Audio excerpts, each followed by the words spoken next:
Chapter 28. One by one, the travellers came out again onto the top of the peach and gazed carefully around. The moon was still shining as brightly as ever, and there were still plenty of huge, shimmering cloud mountains on all sides, but there were no cloudmen in sight now. "The peach is leaking," shouted the old green grasshopper, peering over the side. "It's full of holes, and the juice is dripping out everywhere." "That does it," cried the earthworm. "If the peach is leaking, then surely we shall sink." "Don't be an ass," the centipede told him. "We're not in the water now." "Oh, look," shouted the ladybird. "Look, look, over there." Everybody swung round to look.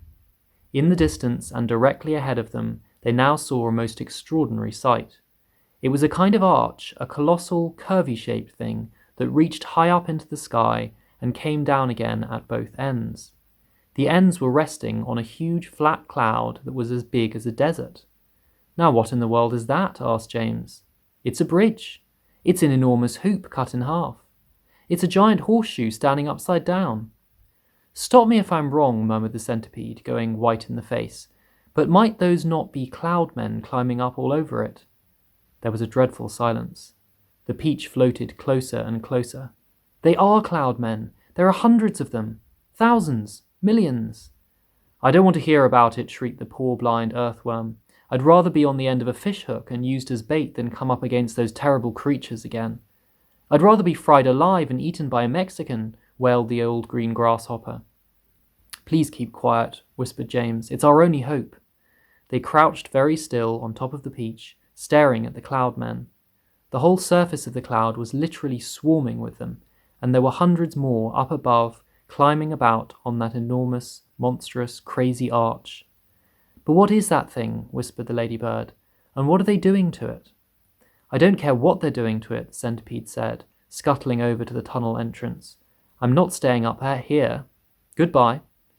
But the rest of them were too frightened or too hypnotized by the whole affair to make such a move. "Do you know what?" James whispered. "What?" they said. "What?" "That enormous arch. They seem to be painting it. They've got pots of paint and big brushes. You look." And he was quite right. The travellers were close enough now to see this was exactly what the cloudmen were doing.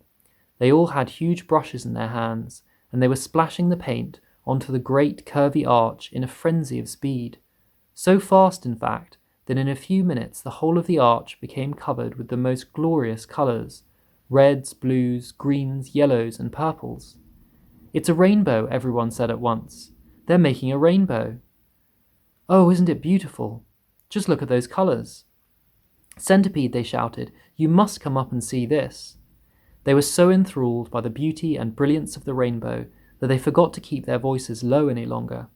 The centipede poked his head cautiously out of the tunnel entrance. "Well, well, well," he said, "I've always wondered how those things were made. But why all the ropes? What are they doing with those ropes?" "Good heavens, they're pushing it off the cloud," cried James. "There it goes. They're lowering it to the earth with ropes." "And I'll tell you something else," the centipede said sharply. "If I'm not greatly mistaken, we ourselves are going to bump right into it." "Bless my soul, he's right," the old green grasshopper exclaimed. The rainbow was now dangling in the air below the cloud. The peach was also just below the level of the cloud, and it was heading directly towards the rainbow, travelling rather fast. "We're lost," Miss Spider cried, wringing her feet again. "The end has come." "I can't stand it," wailed the earthworm. "Tell me what's happening." "We're going to miss it," shouted the ladybird. "No, we're not." "Yes, we are." "Yes, yes." "No, oh, my heavens." "Hold on, everybody," James called out, and suddenly there was a tremendous thud as the peach went crashing into the top of the rainbow. This was followed by an awful splintering noise as the enormous rainbow snapped right across the middle and became two separate pieces. The next thing that happened was extremely unfortunate.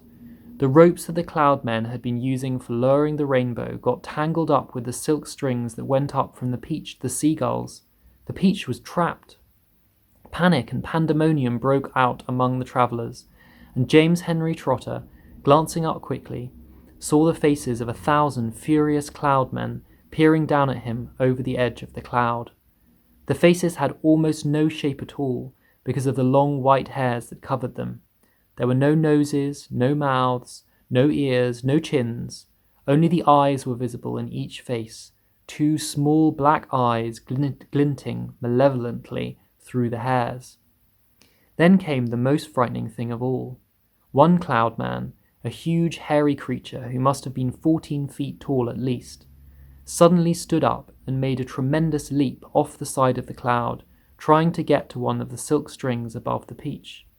James and his friends saw him go flying through the air above them, his arms stretched out in front of him, reaching for the nearest string, and they saw him grab it and cling to it with his hands and legs, and then, very, very slowly, hand over hand, he began to come down the string.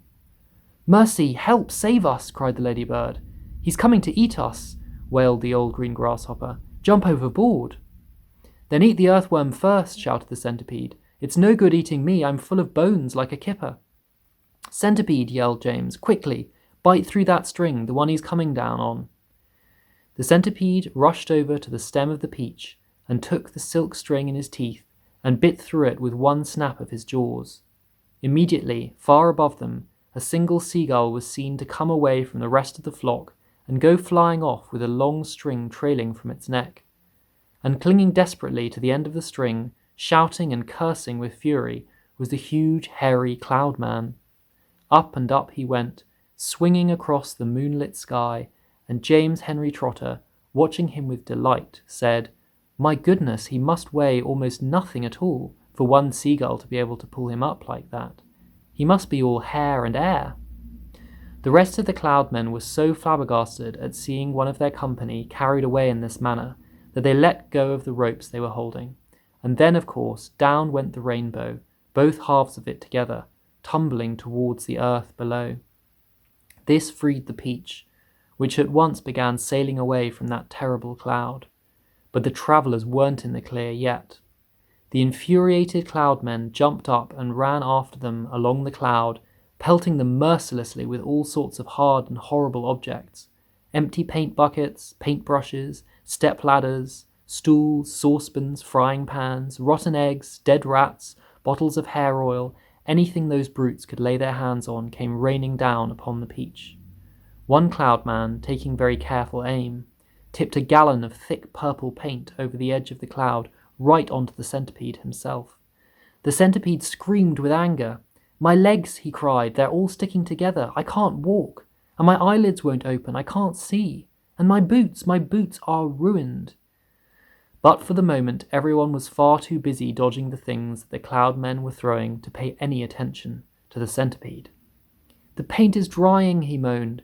"It's going hard. I can't move my legs. I can't move anything." "You can still move your mouth," the earthworm said, "and that's a great pity." "James," bawled the centipede, "please help me. Wash this paint off. Scrape it off. Anything."